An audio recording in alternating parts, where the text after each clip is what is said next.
All right, welcome back to the show, everybody. Ellis Cannon, joined right now by Shawntae Spencer, a Pittsburgh native, former NFL cornerback. Of course, you may recall that he played at Woodland Hills High School, was drafted in the second round after being educated at the University of Pittsburgh, spent 8 years with the San Francisco Giants, 1 year with the Oakland Raiders, and he's home in a big-time way. Rob Wilson, financial analyst, he's with him as well. Good friend of ours, good friend of the show.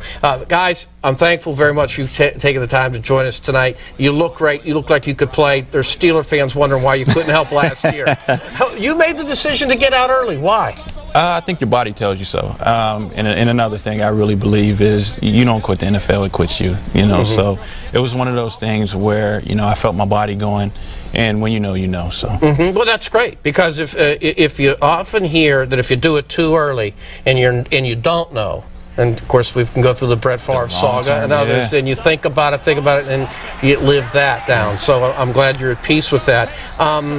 Was there a part of you that wondered how you defend the ball at the 1 yard line the other night when you were watching it? Yeah, that was tough to watch. It really was. I think clock management was bad. On whose behalf? On Seattle's behalf. I mean, it was 45, 46 seconds. That really just got wasted. So more than anything, that was the thing that I looked at like, wow, that's a lot of time. You have a timeout. And I think if you throw the ball, you throw it outside the numbers. Yeah, very good point. And also, I thought that Coach Belichick letting that clock run when he had timeouts, he was squeezing that guy to make a decision.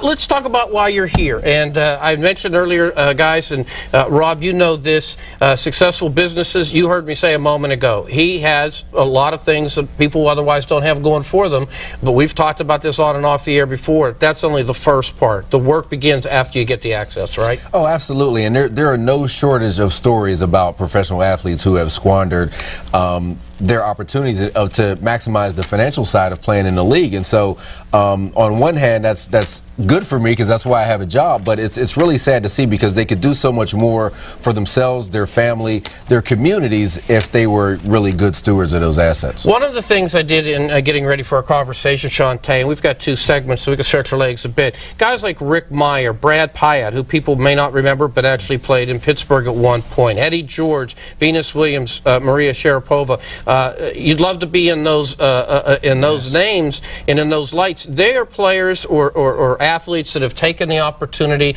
and whether making a wine company like Rick Meyer or in Brad Pyatt's case a pharmaceutical almost corporation, there had to be something inside of them and presumably you through the course of your career that said, when this is done, I'm not going to get flat-footed. Right.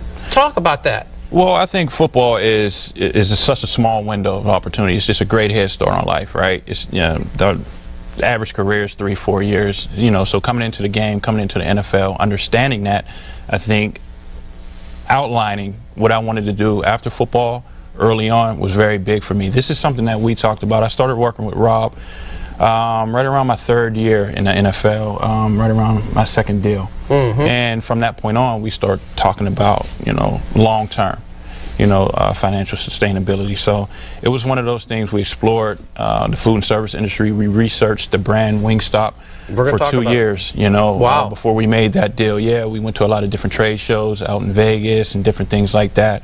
We visited their corporate offices down in Dallas, you know, met the management team. And so it was something that we felt very comfortable with and ultimately ended up moving forward with. You played with hundreds of players. You were surrounded by obviously a lot more. No percentages, no precision, but did you find that what you went through was common or uncommon with athletes?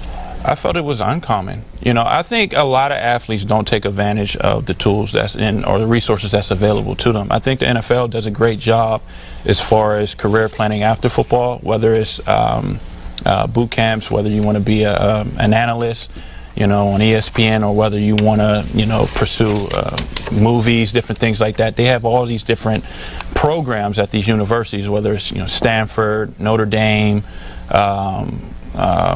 Harvard, different things like that.